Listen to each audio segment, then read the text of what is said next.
நீங்கள் பார்த்துக் கொண்டிருப்பது நியூஸ் 21 செய்திகள். தமிழ்நாடு செய்திகளை உடனுக்குடன் தெரிந்து கொள்ள நியூஸ் 21 செய்திகளை பாருங்கள். நத்தம் அருகே செந்துறை பஸ் நிலையத்தின் அவலநிலை குடிமகன்களின் கூடாரமாக காட்சியளிக்கிறது.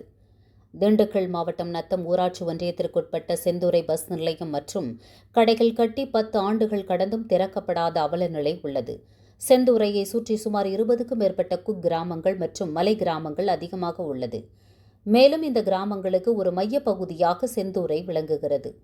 அப்பகுதியை சுற்றியுள்ள பொதுமக்களுக்கு செந்தூரையிலிருந்து நத்தம், துவரங்குறிச்சி, திண்டுக்கல், மதுரை ஆகிய பகுதிகளுக்கு கூலி வேலை மற்றும் பூக்கள், மாம்பழம், காய்கனிகளை கூடையில் வைத்து வியாபாரத்திற்காக நகர்ப்புறங்களை சென்றடைவதற்கு செந்தூரையிலிருந்து பொது போக்குவரத்தையே பயன்படுத்துகின்றனர்.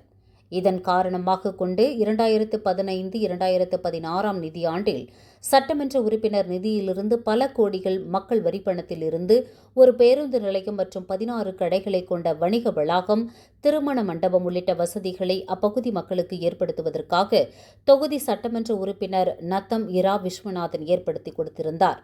அந்த பேருந்து நிலையம் கடந்த 10 ஆண்டுகளுக்கு முன் கட்டப்பட்டிருந்தாலும் இன்று வரை திறக்கப்படாமலும் அதனை பயன்படுத்தப்படாமலும் இருப்பதால் பயனற்று பாழடைந்து காணப்படுகிறது. பேருந்து நிலையம் பயன்பாட்டில் இல்லாததால் அப்பகுதி குடிகாரர்களின் கூடாரமாக காட்சியளிக்கிறது.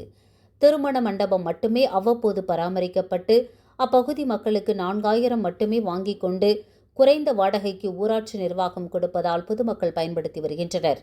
எனவே செந்தூரையில் தற்போதைய பேருந்து நிறுத்தத்தில் அதிகப்படியான பேருந்துகள் நிறுத்தவோ அல்லது பேருந்துகள் வந்து செல்வதற்கு போதுமான இடவசதிகள் இல்லை. எனவே சமூக விரோதிகளின் கூடாரமாக விளங்கக்கூடிய பேருந்து நிலையத்தை மறுசீரமைப்பு செய்து பயன்பாட்டுக்கு கொண்டு வருமாறு அப்பகுதி பொதுமக்களின் வேண்டுகோளாக உள்ளது.